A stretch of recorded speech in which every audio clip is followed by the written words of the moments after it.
नमस्कार, मैं नंदिनी सिंह और आप देख रहे हैं कोहराम लाइव। झारखंड की 81 विधानसभा सीटों पर चुनाव आज खत्म हो गया। दूसरे और आखिरी चरण का चुनाव बिना छोटी बड़ी हिंसा के 38 सीटों पर हुआ। चुनाव आयोग की अपर मुख्य निर्वाचन पदाधिकारी नेहा अरोड़ा ने मीडिया को बताया कि आज झारखंड में 67.59% वोटिंग हुई। कोयलांचल की 16 सीटों और सिल्ली में भी अच्छे खासे वोट पड़े। सबसे कम वोट बोकारो में पड़े। यहाँ लगभग 50.52% वोटिंग हुई। सबसे ज्यादा वोटिंग महेशपुर के 79.40% हुई। करीब 20 मतदान केंद्रों में दिन के 4 बजे चुनाव की प्रक्रिया खत्म कर दी गई। पहले चरण का चुनाव बीते 13 नवंबर को हुआ था। रिजल्ट 23 नवंबर को आएंगे।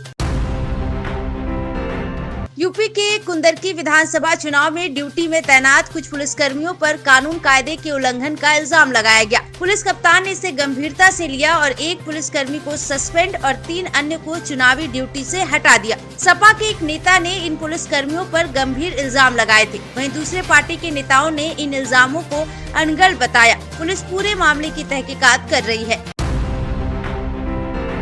Pollution certificate up to date नहीं रहने के चलते बिहार के सीएम नीतीश कुमार की गाड़ी का भी चालान कट गया। जिस वक्त चालान कटा तब सीएम अपनी इस गाड़ी में नहीं थे, वे पीछे दूसरे गाड़ी में आ रहे थे। मीडिया समूह के बड़े घराने अमर उजाला में आई खबर के अनुसार सीएम नीतीश बीते मंगलवार को रोहतास के करगहर के खुसही गाँव गए थे। वे पश्चिम चंपारण के डीएम दिनेश कुमार राय के पिता की पुण्यतिथि में शामिल होने सरकारी गाड़ी से गए थे। सीएम नीतीश कुमार की गाड़ी में पॉल्यूशन सर्टिफिकेट फेल हो गया। इस गाड़ी के पॉल्यूशन सर्टिफिकेट की डेट 2 अगस्त 2024 को समाप्त हो गई थी। रोहतास टोल पर उनकी गाड़ी का चालान काटा गया। पत्नी और बेटे की हत्या कर फरार अशोक कुमार महतो को पुलिस ने आज अरेस्ट कर लिया। उसे सरायकेला के चौका थाना की पुलिस ने पकड़ा। गिरफ्तार पतिहंता ने अपना गुनाह कबूल कर लिया है। एसडीपीओ अरविंद कुमार बिन्हा ने खुलासा किया कि पारिवारिक कलह के चलते बीते 18 नवंबर को कुरली गांव में अशोक कुमार महतो ने अपनी पत्नी मधुमिता और 1.5 साल के बेटे रोहित महतो की गला घोंटकर हत्या कर दी थी। तब से वो फरार था। एसडीपीओ ने मीडिया को बताया कि अशोक महतो शेयर ट्रेडिंग के कारोबार से जुड़ा था। बिजनेस में नुकसान के चलते घर की माली हालत बिगड़ गई थी। इसी कारण घर में अक्सर पति पत्नी में कलह होता रहता था। नतीजा भयावह सामने आया। पत्नी और बेटा मारे गए।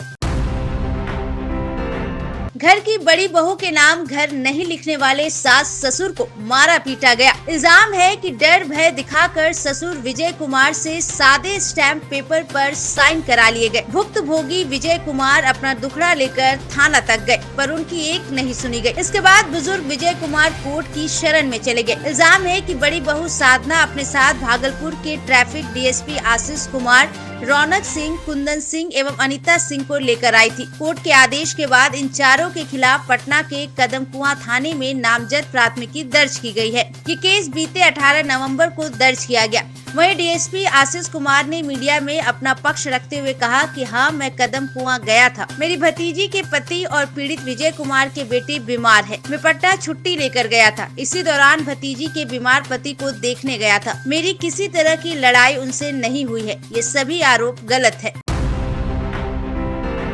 झारखंड में दूसरे चरण में 67.59% मतदान हुआ। इसके कुछ देर बाद ही एग्जिट पोल के नतीजे सामने आने लगे। झारखंड में इंडिया गठबंधन अपनी सरकार में किए गए काम और अपनी योजनाओं को लेकर जनता के बीच गई थी। वहीं एनडीए ने कई स्थानीय मुद्दों, खासकर घुसपैठ को बड़ा मुद्दा बनाया। 23 नवंबर को वोटों की गिनती सुबह 8 बजे से शुरू हो जाएगी। वहीं रुझानों की बात करें तो ये सुबह मतगणना शुरू होने के कुछ मिनटों के बाद ही रुझान आने लग जाएंगे। चाणक्य स्ट्रैटेजी के एग्जिट पोल के अनुसार बीजेपी गठबंधन को 45 से 50 सीटें, कांग्रेस गठबंधन को 35 से 38 सीटें और अन्य के खाते में 3 से 5 सीटें। वहीं टाइम्स नाउ जेबीएस का एग्जिट पोल झारखंड में बीजेपी को 40 से 44, झामुमो को 30 से 40, अन्य को 1-1 तथा मैट्रिक्स के एग्जिट पोल में एनडीए को 42 से 47 सीटें मिलने का अनुमान है। वहीं जेएमएम कांग्रेस इंडिया गठबंधन को 25 से 30 सीटें मिल सकती हैं।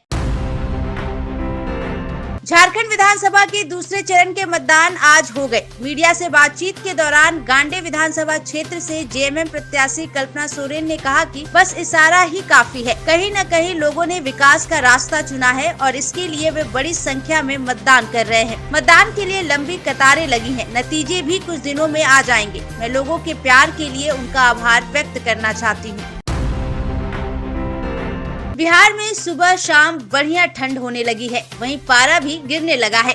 मौसम विभाग ने 15 जिलों में कोहरे को लेकर येलो अलर्ट जारी किया है। इन जिलों में मधुबनी, सुपौल, सहरसा, मधेपुर, पूर्णिया, गोपालगंज, सीतामढ़ी, शिवहर, मुजफ्फरपुर, दरभंगा, कटिहार, पूर्वी और पश्चिम चंपारण, अररिया और किशनगंज शामिल है। वहीं मौसम विभाग के मुताबिक राज्य में आज यानी बुधवार से हवा का रुख भी बदल सकता है। पुरवैया चलने की वजह से धुंध बढ़ेगी, पारा घटेगा। आने वाले 3-4 रोज के दौरान न्यूनतम तापमान 8 से 10 डिग्री सेल्सियस तक गिर सकता है। राजधानी पटना का न्यूनतम तापमान 15 से 18 डिग्री सेल्सियस के आसपास रहने के आसार है। वहीं मौसम विभाग ने खराब हवा के चलते हाजीपुर को रेड जोन में रखा है। यहाँ AQI लेवल 395 पहुँच गया है। ऐसे ही झारखंड और देश दुनिया की झटपट खबरों के लिए बने रहिए कोहरामलाइव.com के साथ।